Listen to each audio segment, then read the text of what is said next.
ఏంటో కృష్ణ, నేనొకటి అనుకుంటే నువ్వు ఇంకోటి జరిగేలా చేశావు.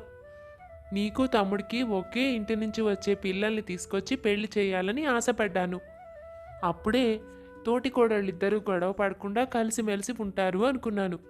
నువ్వు చూస్తే ఎవరినో ప్రేమించానని చెప్పి కూర్చున్నావు.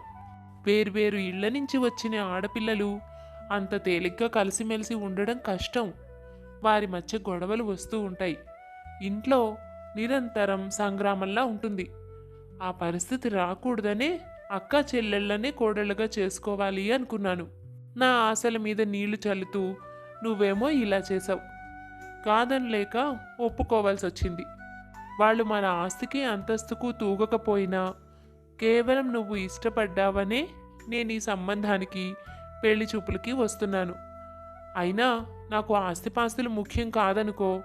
అమ్మాయి మంచిది, గుణవంతురాలు అయితే చాలు. పని పాట తెలిసిన పిల్ల అయి ఉండాలి. అయితే అన్నిటికంటే ముఖ్యంగా అక్క చెల్లెళ్ళు ఉంటే బాగుండేది. తనకు ఎవ్వరూ లేరు, ఒక్కతే కూతురన్నావు. అదే నాకు బాధగా ఉంది. నువ్వు అనుకున్నది నిజమేనమ్మా. నాకు మాత్రం ఏం తెలుసు? నాకే తెలియకుండా నేను స్వప్నని ప్రేమించాను మరి. అయితే నువ్వు అనుకున్నట్టుగా గుణవంతురాలు, పని పాట తెలిసిన పిల్ల. అంతవరకు నేనైతే నీకు భరోసా ఇవ్వగలను. ఇప్పటిదాకా తనను ప్రేమిస్తున్నాను అన్న విషయం తనకే తెలీదు. మనం ఇలా పెళ్లి సంబంధం ద్వారానే వాళ్ళ ఇంటికి వెళ్తున్నాం. ఆ అమ్మాయి నాతో ఒక్కసారి కూడా మాట్లాడింది లేదు తెలుసా? చూసుకో ఎంత మంచి పిల్లో. తమ్ముడికి వచ్చే భార్య కూడా మంచి పిల్లే వస్తుందిలే. వీళ్ళిద్దరూ గొడవలు పడకుండా మనం చూసుకుందాం. ఏమంటావ్? అయినా నా కోసం పెళ్లికి ఒప్పుకొని ముహూర్తం పెట్టుకోవడానికి వస్తున్నందుకు చాలా సంతోషంగా ఉంది. అదండి సంగతి.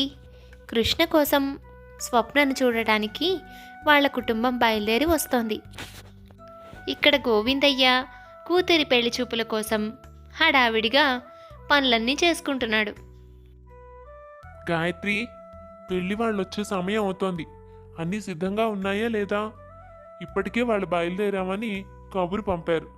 ఎప్పుడైనా వచ్చే అవకాశం ఉంది. అమ్మాయిని కూడా సిద్ధంగా ఉంచు. ఇలా ఉండగా పక్క ఇంట్లో ఏం జరుగుతోందో చూసొద్దామా? రాజీ, చూడవే, అసలు ఇంట్లో ఎంత హడావిడి చేస్తున్నారో. మీ అక్కకు పెళ్లి చూపులు అనగానే పెళ్లి చేసినంత పని చేస్తున్నారు చూడు.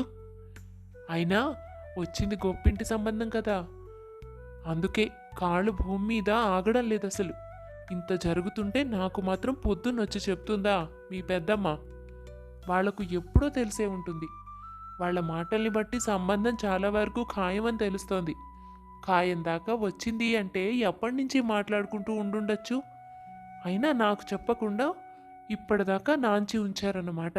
చూస్తా చూస్తా. నన్ను సహాయానికి రమ్మంది కాబట్టి నేను వెళ్తున్నాను. పెళ్లి చూపులు జరిగే చోట మరొక వయసొచ్చిన ఆడపిల్ల ఉండకూడదు అంటారు. అందుకే నిన్ను నాతో పాటు తీసుకువెళ్ళను. కానీ నువ్వు ఏదో ఒక వంక పెట్టుకుని మధ్యలో అక్కడికి వచ్చేసేయి, తెలిసిందా? నేను వద్దని చెప్పాను, కానీ తెలియక అదే వచ్చింది అని నేను తర్వాత ఏదో ఒకటి చెప్తాలే. కానీ నువ్వు మీ అక్క కంటే కొంచెం అందంగా ఎర్రగా బుర్రగా ఉంటావు కదా.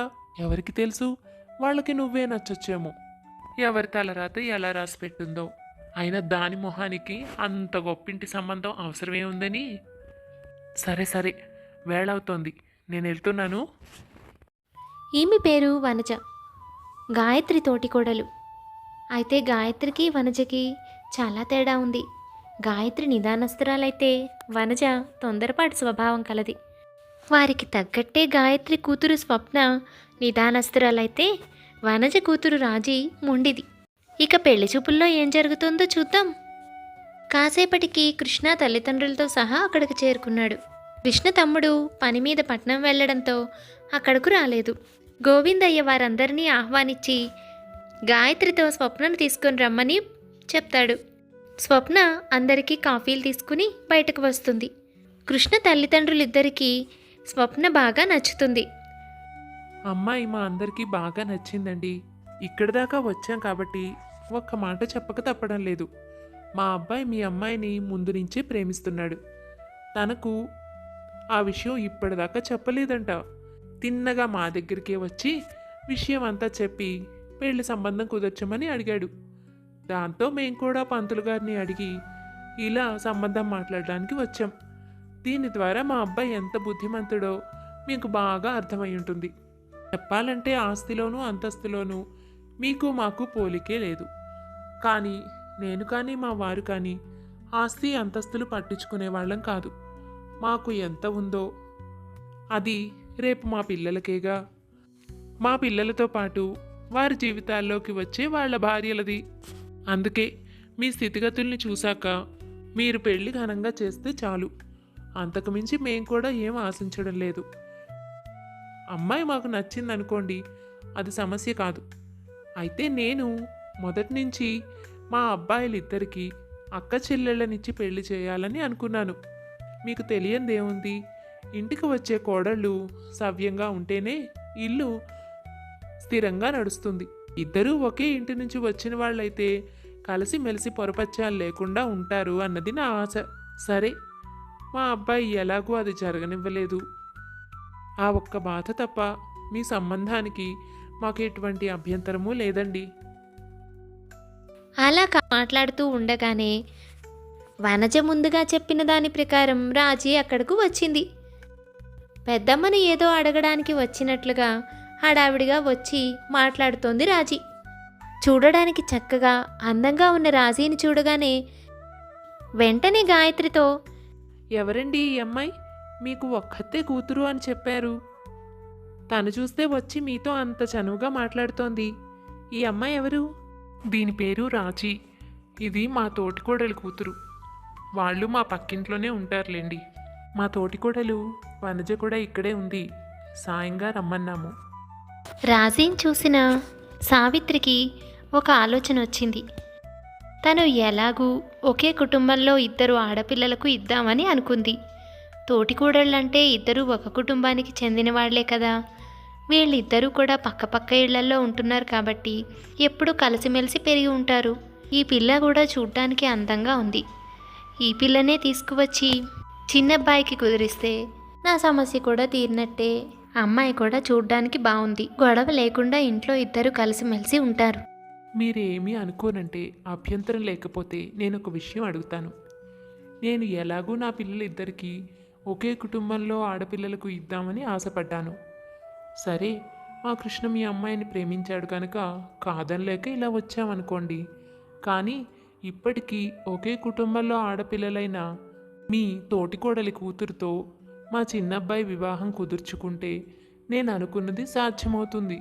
మా అబ్బాయి పేరు మాధవ్. ప్రస్తుతం వాడు ఉద్యోగరీత్యా బెంగుళూరు వెళ్ళాడు. వారం 10 రోజుల్లో తిరిగి వస్తాడు. వాడు నా మాట కాదనడు. ఈలోపు మనం సంబంధం కుదుర్చుకుని మాట్లాడుకుందాం. అమ్మాయి కూడా మాకు బాగా నచ్చింది. వీళ్ళ ఇద్దరూ ఎలాగూ చిన్నప్పటి నుంచి కలిసిమెలిసి పెరిగి ఉంటారు కదా. కష్టం సుఖం తెలుసుకుని ఒకరితో ఒకరు గొడవ పడకుండా సఖ్యతగా ఉంటారు. సొంత అక్క చెల్లెలు కాకపోయినా ఒకే కుటుంబంలో వాళ్లే కదా. మీ ఉద్దేశం ఏమిటో చెప్పండి. నేను ఎలాగూ కట్నకాలు కొరికి ఆస్తులకి అంతస్తులకి విలువ ఇవ్వను. మీకు మా సంబంధం ఇష్టమైతే చిన్నబ్బాయి పెళ్లి గురించి కూడా మాట్లాడేసుకుందాం. వనజ ఒకలా జరుగుతుంది అనుకుంటే ఇక్కడ మరొకలా జరిగింది. అయినా వనజకు పెద్ద బాధ లేదు. ఎందుకంటే ఎలాగైనా తన కూతుర్ని ఒక గొప్పింటికి కోడల్ని చేయాలన్నదే వనజ ఉద్దేశం. చిన్నబ్బాయి అయితేనే పెద్దబ్బాయి అయితేనే ఎవరైనా పర్వాలేదు, గొప్ప ఇంటికి కోడలుగా వెళితే చాలు. అదీకాక స్వప్నకంత గొప్పింటి సంబంధం వచ్చిందని, తన కూతురికి అంతకంటే గొప్ప సంబంధం తీసుకొచ్చి పెళ్లి చేయాలని బాగా నిర్ణయించుకుంది. దాంతో తను ఏ కష్టం పడకుండా సంబంధం కుదుర్చుకునే అవకాశం వచ్చేసరికి మాట్లాడకుండా సంబంధం కుదుర్చుకుంది. పాపం వీళ్ళ సంగతులేవీ తెలియని సావిత్రి వీళ్ళిద్దరూ కలిసి ఉంటారన్న ఆశతో పెళ్లి ఖాయం చేసుకుని ఇంటికి సంతోషంగా వెళ్ళింది. వనజ, అదృష్టం కొద్దీ రాజీకి కూడా సంబంధం కుదిరింది. వాళ్ళు మన నుంచి ఆశించేది ఈ పిల్లలిద్దరి సఖ్యతే. చిన్నప్పటి నుంచి కలిసిమెలిసి పెరిగారు కాబట్టి సౌఖ్యంగా ఉంటారు అనుకుందావిడ. కానీ కారణాలు ఏవైనా కలిసిమెలిసి పక్కపక్క ఇళ్లల్లో ఉంటున్నా మన మధ్య సఖ్యత తక్కువే. అలాగని సంబంధం చెడగొట్టకూడదు కాబట్టి నేను మౌనంగా ఉండిపోయాను. కానీ ఆవిడ పెట్టుకున్న నమ్మకం నిజం చేయాల్సిన బాధ్యత మన పిల్లలపై ఉంది. రాజీకి గట్టిగా చెప్పు. అత్తారింట్లో ఎలా మెలగాలో మంచి చెడు నేర్పించు. చిన్నతనం నుంచి రాజీ కాస్త మొండిపిల్ల. నువ్వు ఏ రోజు దానికి అడ్డు చెప్పింది లేదు. అక్కడికి వెళ్ళాక అత్తగారిని ఏమైనా ఇబ్బంది పెడితే తప్పు మనదవుతుంది. నీకు నాకు అభిప్రాయ భేదాలుండొచ్చు. అవన్నీ ఇప్పుడు పక్కన పెట్టి పిల్లల భవిష్యత్తు గురించి మాత్రం ఆలోచిద్దాం. నా కూతురంటే ఒక్క క్షణం పడదు రాజీకి. కానీ రేపు పొద్దున వాళ్ళిద్దరూ ఒక ఇంట్లో కలిసిమెలిసి ఉండాల్సిన పరిస్థితి వచ్చింది. ఇప్పుడైనా దానికి మంచి చెడు కాస్త గట్టిగా చెప్పి స్వప్నతో గొడవ పడకుండా నిదానించి ఉండమని నేర్పించు. ఆహా, చెప్తోంది చూడు. నాకు తెలీదా ఏంటి? అక్కతో ఎప్పుడు ఇదే సమస్య. ఎప్పుడూ నాపై అధికారం చూపించాలని చూస్తుంది. నా కూతురికి మంచి చెడు ఎలా చెప్పుకోవాలో నాకు బాగా తెలుసు. అయినా బయట వాళ్ళ గురించి ఆలోచించినంతగా ఇంట్లో వాళ్ళ గురించి ఆలోచిస్తే బాగుంటుంది. ఆవిడ అనుకున్నదని అది నిజం చెయ్యాలని నా కూతుర్ని మారమని ఎలా చెప్తాను? ఆవిడ దాన్ని చూసి ఇష్టపడింది, పెళ్లి సంబంధం కుదుర్చుకుంది. కలిసి ఉండడం ఉండకపోవడం అనేది వేరే విషయం. ఆవిడ కోసం నా కూతుర్ని మారమని చెప్తే ఎలా? ఈ అక్క ఎప్పుడూ ఇంతే. చూడమ్మా స్వప్న, అత్తారింట్లో మరింత బాధ్యతగా ఉండాలి. ఈ ఇంట్లో నీకు అంతో ఇంతో స్వేచ్ఛ ఉంటుంది. కానీ అత్తగారింట్లో కొంతకాలం నువ్వు స్వేచ్ఛని, కొన్ని కోరికల్ని వదులుకోవాల్సి ఉంటుంది. అది కొంతకాలం మాత్రమే. నువ్వు ఎప్పుడైతే అక్కడ స్థిరపడతావో ఆ తర్వాత అన్ని విధాలుగానూ నీకు స్వేచ్ఛ దొరుకుతుంది. అత్తగారిని మామగారిని జాగ్రత్తగా చూసుకో. ఎప్పుడూ వాళ్ళకి ఏ కష్టం రానివ్వకు. పొద్దున్నే లేచి అత్తగారికి పనుల్లో సహాయం చెయ్యి. ఏం చెప్పినా ఎదురు చెప్పకు. ఇదిగో చూడమ్మాయి, నువ్వు వెళ్ళేది గొప్ప ఇంటికి. గొప్ప ఇంట్లో మనుషులు ఎలా ఉంటారో నువ్వు కూడా అలాగే ఉండాలి. పొద్దున్నే లేచి ఇంటి చాకరీ చేయవలసిన అవసరం ఏమీ లేదు. ప్రశాంతంగా నిదానంగా లే. నీకేం కావాలో గట్టిగా అడిగి మరీ సాధించుకో. మొదటి నుంచి ఇంటి చాకరీ అంతా చేసి అలుసవ్వకు. నువ్వు ఏ పని చేయకపోయినా నిన్నే అడుగుతారు. అసలు ఏ పని చేయలేదనుకో, చిన్న చిన్న పనులకు కూడా తృప్తి చెంది పోనీలే అనుకుంటారు. మరీ అతిగా బాధ్యత తీసుకుని అలుసివ్వకు. నీకు కావాల్సింది చేసుకుని చేయించుకుని తిను. అంతేకాని ఎందులోనూ సర్దుకోవాల్సిన అవసరం లేదు. కొన్ని విషయాల్లో సర్దుకోవాల్సిన అవసరం ఉంది స్వప్న. అటువంటప్పుడు వెనుకాడకు. నువ్వు కొంచెం తగ్గినంత మాత్రాన నష్టమేమీ లేదు. అత్తగారిని, మామగారిని, భర్తని, మరిదిని అందరి బాగోగులు చూడడం నీ బాధ్యత. ఎవరైనా ఒక మాట అంటే ఎదురు సమాధానం చెప్పకు. రాజీ నీకు తోటికోడలుగా వస్తోంది. దానితో కొంచెం జాగ్రత్తగా ఉండు. దాని నోటి దురుసు నీకు తెలియంది కాదు. చిన్నప్పటి నుంచి నీతో గొడవ పడుతూనే ఉంటుంది. పెళ్ళై వచ్చిన తర్వాత బాధ్యతగా ఉంటుందనే అనుకుంటున్నాను. అయితే నువ్వు కూడా దాని విషయంలో కాస్త అప్రమత్తంగా ఉండు. మీ అత్తగారు అసలే మీ ఇద్దరు సఖ్యంగా ఉండాలని కోరుకుంటున్నారు. నీ వల్ల ఏ గొడవ రాకుండా జాగ్రత్త తీసుకో. ఒక మాట అది అన్నా ఒక్కొక్కసారి పట్టించుకోకు. మీ అత్తగారి మనసు మాత్రం నొప్పించకుండా చూసుకో. నీకు తోటి కోడలు స్వప్నే కదా, పనంతా దాన్ని చేయని. నువ్వు ఊరికే అన్నిట్లో దూరి దానికి సహాయం మాత్రం చెయ్యకు. అర్థమైందా? విలువైన వస్తువులు తప్ప వాడనని, నీకు అదే అలవాటని మొదటి నుంచి కరాఖండిగా చెప్పేసేయి. ఎందులోనైనా సరే ఎక్కువ ఖరీదున్న వాటినే ఎంచుకో. మన ఇంట్లో అంటే చాలీచాలని జీతాలు కాబట్టి సర్దుకుని బతకాల్సి వచ్చింది. అక్కడేం కర్మ? శుభ్రంగా కావలసినంత ఖర్చు పెట్టించుకుని సంతోషంగా బతుకు. లేదంటే నువ్వు చులకనైపోతావు. ఏదైనా తేడా వచ్చిందనుకో, నెపం దాని మీద నెట్టేసి మీ అత్తగారి దగ్గర నువ్వు మంచిదానివని పేరు తెప్పించుకో. అంతేకాని ఎట్టి పరిస్థితుల్లోనూ దొరక్కు. దానికి ఎలాగూ బుర్ర లేదు కాబట్టి దొరికిపోతుంది. ఇక మీ అత్తగారు ఎప్పుడూ చిన్న కోడలు చిన్న కోడలు అని నీ గురించి అందరికీ చెప్పాలి. తెలిసిందా? ఇలా గాయత్రి స్వప్నతో చెప్తే వనజ రాజీతో పూర్తి వ్యతిరేకంగా చెప్తుంది. ఇటువంటి భిన్నమైన ఆలోచనలతోనే వాళ్ళిద్దరికీ పెళ్ళిళ్ళు జరుగుతాయి. పెళ్ళి జరిగి అత్తవారింటికి వెళ్ళిన తర్వాత స్వప్న తల్లి చెప్పింది తూచా తప్పకుండా పాటిస్తూ ఉదయాన్నే లేచి ఇంటిని శుభ్రం చేసి పనులు అందుకుంది. రాజీ కూడా తల్లి చెప్పింది తూచా తప్పకుండా పాటించింది. నిదానంగా నిద్రలేచి ప్రశాంతంగా కాఫీ తాగింది. అక్క, ఇదేం కాఫీ అసలు? చండాలంగా ఉంది. అయినా నీకు నేను బ్రూ తప్పితే తాగనన్న సంగతి తెలీదా? ఇది బ్రూ మాత్రం కాదు, నాకు బ్రూనే కావాలి. ఇక్కడ బ్రూ లేదు రాజీ. ఇక్కడ ఉన్న కాఫీ పొడితేనే నేను కూడా కాఫీ కలిపాను. నేను అదే తాగాను. మన కోసం అత్తయ్య వాళ్ళని అడగలేం కదా. ఏది ఉంటే అదే తాగాలి. నువ్వు అడగలేవేమో, నేను అడుగుతాను. ఆగు. అత్తయ్య, అత్తయ్య, నాకు బ్రూ మాత్రమే తాగే అలవాటు ఉంది. ఇంకేది నాకు పడదు. మరి ఏ కాఫీ పొడి తాగినా నాకు కడుపులో తిప్పుతుంది. అందుకని నా కోసం బ్రూ తెప్పించండి అత్తయ్య. నేను ఇప్పుడే ఆయనతో చెప్పి తెప్పించుకుంటాను. అసలు అందరూ బ్రూ తాగితేనే మంచిది. మీకు తెలుసా, బ్రూ తప్పితే ఇంక ఏ కాఫీ పొడిలోనూ రకరకాల కల్తీలు జరుగుతున్నాయంట. వాటి వల్లనే మనకి ఆరోగ్యం పాడైపోతుందంట. అది తెలిసిన తర్వాతనే నేను బ్రూ తాగడం మొదలుపెట్టాను. అది ఖర్చు ఎక్కువైనా సరే మా అమ్మ అదే తెప్పించేది. డబ్బుల కంటే ఆరోగ్యం ముఖ్యం కదా అత్తయ్య. అవునవును, సరిగ్గా చెప్పావు. నాకు ఈ సంగతి తెలియదమ్మా. ఆరోగ్యమే చాలా ముఖ్యం. కాఫీ పొడిలో కల్తీ జరుగుతుందా? ఇలా అని తెలుసుంటే నేను ఎప్పటి నుంచో బ్రూ తెప్పించుకునేదాన్ని. మనకేం కర్మ. అడుగు, మాధవ్ని ఇంట్లో అందరి కోసం బ్రూ తీసుకురమ్మని చెప్పు, సరేనా? ఏమా స్వప్న, టిఫిన్ తయారు చేసావా అందరికీ? దీని మొహం ఇదేం చేస్తుంది అత్తయ్య? దీనికి ఇడ్లీ తప్ప మరేమీ రాదు. లేదంటే ఉప్మా చేస్తుంది. మీకు నేను మంచిగా పూరి చేసి పెడతాను. ఒక్క 10 నిమిషాలు టైం ఇవ్వండి. బాగుంది, చలాకి పిల్లవే. నువ్వు రాగానే ఇల్లంతా సందడిగా మారిపోయిందమ్మాయి. చిన్న కోడలు అనిపించావు. వెళ్ళు, తొందరగా తయారయ్యి అందరికీ టిఫిన్ తీసుకురా. మీ మామయ్య గారు సమయానికి ఆహారం పడకపోతే ఉండలేరు. అన్ని కబుర్లు చెప్పిన రాజీ నిదానంగా తయారై కిందకొచ్చి పూరి చేయడం మొదలుపెట్టింది.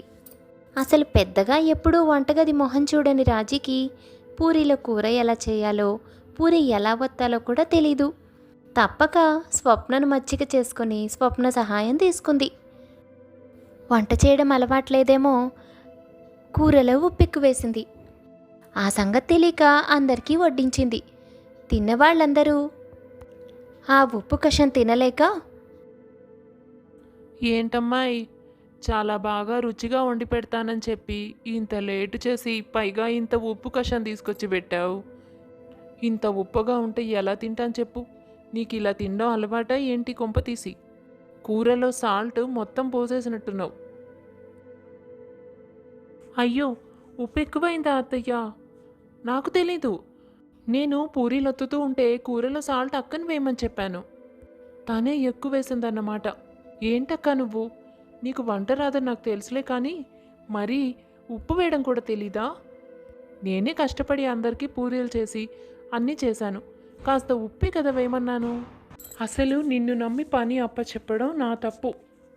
చూడు, ఇప్పుడు ఎవ్వరూ పూరి తినకుండా వెళ్ళిపోతున్నారు. మొట్టమొదటిసారి ఇంట్లో అందరికీ చేసి పెడుతున్నాము. కాస్త శ్రద్ధగా చేసుండొచ్చు కదా. ఉప్పు వేసింది తను కాదంటూ చెప్పబోతున్నా స్వప్న మాటల్ని అడ్డుకుంటూ రాజీ వాళ్ళ అత్తగారితో మాట మార్చి కబుర్లలో పెట్టింది. ఇక అత్తగారు కొత్త కోడలు కాబట్టి ఏమీ అనలేక మౌనంగా ఊరుకుంది. కానీ ఆ పూట ఎవ్వరూ టిఫిన్ తినలేదు. పైగా చేయని తప్పుకు స్వప్న దోషిగా నిలబడాల్సి వచ్చింది. స్వప్న చాలా బాధపడింది. అలా మొట్టమొదటి రోజే స్వప్నకు ఇంట్లో చుక్కెదురైంది. రాజీ తన మాటలతో అత్తగారిని తన వైపు తిప్పుకుంటోంది. పొద్దున్నే లేచి అన్ని పనులు చేసి పద్ధతిగా ఉంటే అత్తగారు రాజీని పొగిడింది. స్వప్నకు చాలా బాధ అనిపించింది. ఇంక ముందు ముందు ఏం జరగబోతోంది? స్వప్న రాజీలలో అత్తగారిని చివరికి మెప్పించేదెవరు? సావిత్రి అనుకున్నది జరుగుతుందా? ఈ అక్క చెల్లెళ్ళు అన్యోన్యంగా ఉండే రోజు వస్తుందా? ఇవన్నీ తెలియాలంటే వచ్చే భాగం వరకు వేచి ఉండాల్సిందే. కథ నచ్చింది కదూ? వెంటనే లైక్ చేసేయండి. మరెన్నో మంచి మంచి కథల కోసం మా ఛానల్ని సబ్స్క్రైబ్ చేసుకోండి. కథ రెండో భాగంలో మళ్ళీ కలుసుకుందాం.